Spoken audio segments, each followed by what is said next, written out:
Welcome ladies and gentlemen, my name is Tom, aka the Lanky Soldier, and welcome to our short video where we talk about, well, some changes that happened in Battlefield 1. So, I had the chance to play Battlefield 1 at EA Play, and it was something, and everyone is probably gonna talk about the gun balance and everything like that, and how new features, how it's being introduced into Battlefield and everything like that, but we're gonna talk about something else that is being changed for this title, and it could be like nobody really talks about, but maybe because nobody really noticed it, but we kind of want to talk about because it's like one of those special things in Battlefield, I guess, and it's about Conquest. So with me I go right now is Dark Ethereal and Scrollboy, and we're gonna talk about the Conquest change that happened in Battlefield 1. So say hi guys. Hello. Yo, so it's gonna be like a short video. I'm just gonna talk about this real quickly. And okay, so basically how in the older Battlefield titles Conquest worked in a really simple way. Well, simple way, but I'm gonna explain really quickly. So basically, let's say you start with 800 tickets, yeah? Each team starts with 800 tickets. The more flags you control, the more tickets your enemy will lose. Every respawn costs you a ticket. Every revive you do or your teammate does, it saves the ticket for your team because you don't have to respawn anymore, and when your team loses all the tickets, you lose the game. That was the basic Conquest. Essentially, tickets are respawn tickets. Yeah, basically. So that's how it worked in all other Battlefield games. That's how it worked for more than a decade since Battlefield is got created. And in this new Battlefield, everything is a bit changed, everything is different, and so this time you start at 0 points. Like both teams have 0 points. Like I'm saying points because like I don't think it's tickets anymore. So it's 0 points. The more flags you control, the more points you get. Respawns don't cost your team a point, so you can spawn as many times as you want. It's not gonna cost you anything, and when you reach the limit, you win the game. So that's how it works. It's basically like domination, but with vehicles and bigger maps. So I'm personally not a fan of that because it's kind of simple. It's domination. Well, I describe it as domination, but with vehicles. I remember I was talking to David Sloan about this, and basically the change for this is because it's easier for new players to understand how Conquest works. And like what I was just gonna say, if you ask me, the only reason that they did this was so that it was easier for new players to get in. Like they essentially made it more casual. That's how it feels. I mean, especially with the font change, like the whole Star Wars Battlefront font, it just feels, or it looks more casual. Well, font is just another. That's what it screams to me, though. Font is just another representation. I don't think that's a big deal. I mean, the main reason for this is the big argument I heard from everyone basically that work on this game basically said that new players don't really like to be shouted when they don't understand how the game works, and it's actually, and let's say imagine you're playing in a close game, let's say like 50 tickets for each team, and new players don't understand that every respawn costs them a ticket, and nobody likes to be shouted at. They don't spawn and they lost the game for their team just because they spawned. I've never been in a game where I've had people yelling, "Don't spawn, don't spawn." The only time that's actually happened is Friday Night Battlefield in TeamSpeak. But I've never had it happen in a public server. Oh, I've seen it all the time when it's a close game. People say they don't spawn, but I've never seen someone like chew out a person for spawning. Generally, you don't know who's actually spawned and lost you the game. It doesn't tell you who's spawning, so I kind of don't really buy that it's such a big deal that players are getting shouted at because of the whole sort of close rounds, don't spawn sort of thing. I kind of like that crazy, exciting moment where you got a close game and it's saved just because your team happened to be winning on flags but losing on tickets, and you decided not to spawn. And if people had spawned, you would have lost. You know, I think that's an exciting experience and a memorable experience, which adds to the game. I'm going to be sad if that's gone. Yeah, it's one of those. The other thing too, okay, go on. If their argument is that people don't understand how this mechanic works, they can explain how it works, or like have a little, instead of calling them like tickets, have it like respawns available or something like that. You know what I mean? Like, Well, for Yeah. example, I was talking to David Sterland when I had a chance to talk to him, and I said the same thing. Like, what about tutorials? What were like mandatory tutorials that people have to watch, or something like that? And I was being told by most of the devs that people don't watch tutorials. They don't care about tutorials. If there's a mandatory, they just don't even care. They just go somewhere Well, else yes. and do something else. someone brought up a good point the other day. Games don't ship with manuals in the box anymore because nobody ever read them, and it was just a waste of ink and money to print them. Yeah.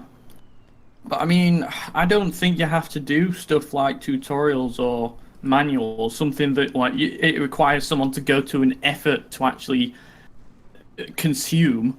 Because you could just say that, right, for the first, in multiplayer, for the first 100 times or 50 times a person dies, flash up on their screen a message saying that dying costs a ticket. No, And no, then the person respawn knows. costs a ticket.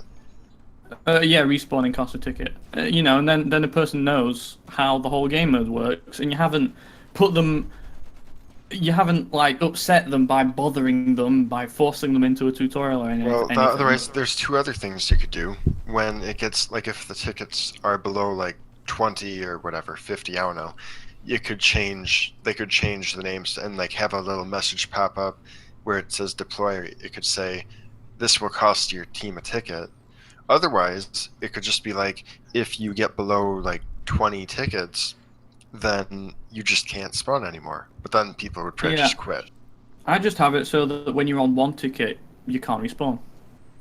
Yeah, because I'm not gonna lie, those moments when you have like you're in a close game and you have like not a lot of tickets, both teams don't have a lot of tickets, and the flags, let's say one of them is flashing and the team has two each, and you have to make a decision, a constant decision. Do you want to spawn and try to salvage the game like in the last minute, or like second? You literally it's seconds, not minutes. It's seconds. So it's your call. Do you want to sacrifice the ticket and risk losing the game just to win the game, or do you actually try to trust in your teammates and hopefully they can salvage the game? So it's I don't know. you have to make a decision like in normal Conquest games, but I'm not sure if I'm sure we're gonna have close games, but because the new Battlefield Conquest works as domination, I really doubt we're gonna have these close games. That I don't think it's gonna be that exciting in the end, because how exciting can be domination games can be? So is it like domination where like each kill counts as a point or like a ticket or something, multiplied by like how many flags you have or something like that? I don't know. I wouldn't be surprised if it doesn't register. I don't know, honestly.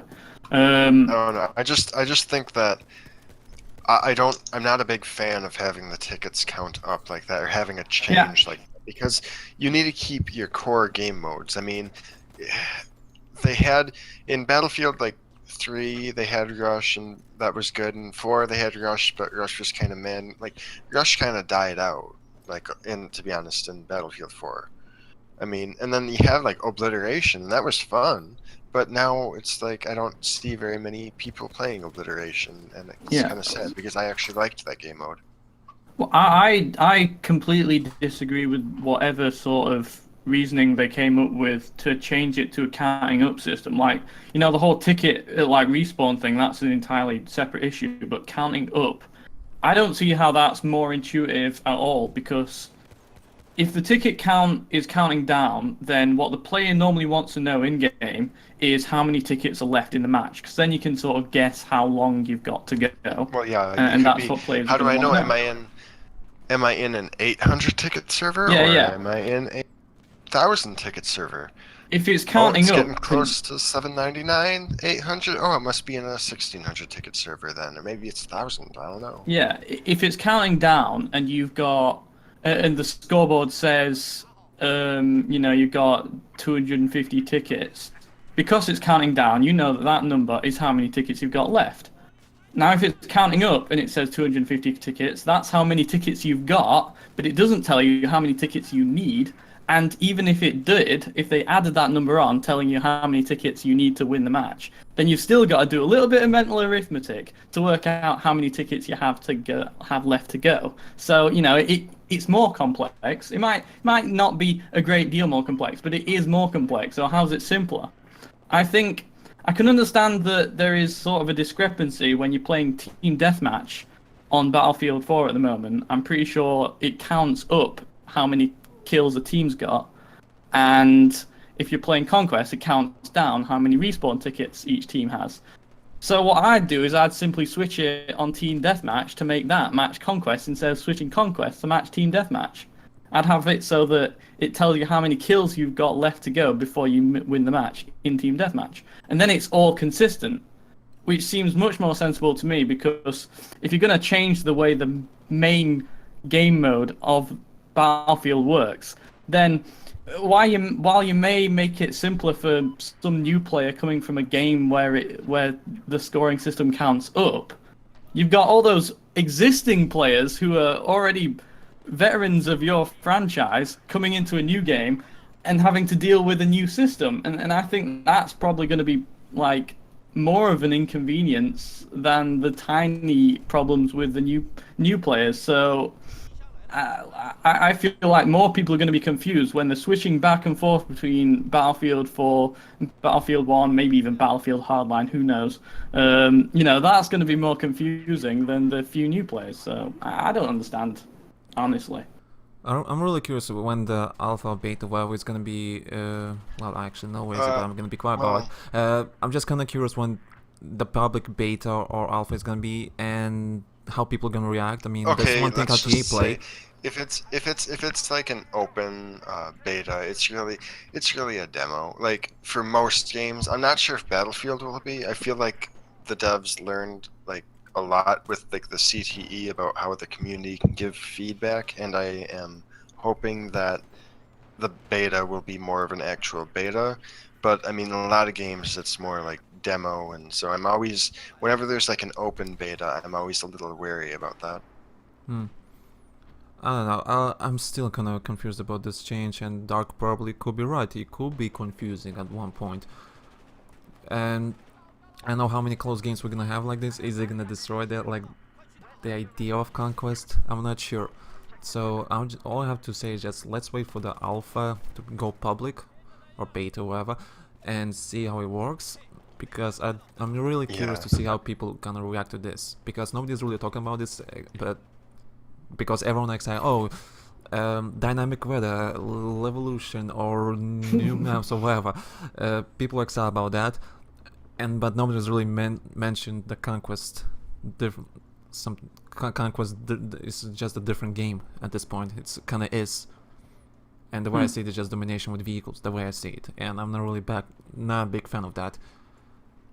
But anyway, anyone wants to say anything on that? Because I don't want to go too long on this. We're gonna leave it for the podcast on Saturday. Yeah, okay. Unless you guys want to just do your closing statements. Okay, well, really, I'll let Doug go first. I'm not a great fan of the change, and I think that they should err on the side of keeping up with the Battlefield tradition, because that's where the players are at. Maybe. Okay. Squirrel? Okay, well, I'm not like a fan of the change either. I think that if you have a core game mode like Conquest, you should keep Conquest the same, because that's what all your veteran players know, and you don't want to alienate those veteran players, otherwise it'll leave a bad taste in their mouth with this new title, and that's not something that you want to do. Alright. So whoever's actually been listening till the end, thank you guys, and check out, we're gonna do the podcast on Saturday, which is gonna be probably posted on Sunday, because I'm coming back from LA on Saturday midday, so I'll be back just for the podcast. So the podcast is gonna be up on Sunday, so whoever wants to listen to this in more depth, because we're gonna talk a lot of shit on the podcast, so who's interested, please check it out, and for everyone else, check out other videos that I posted, should be, hopefully. And that's kinda it. So, thank you guys for listening, and we're gonna see you Sunday for the next video, for the podcast.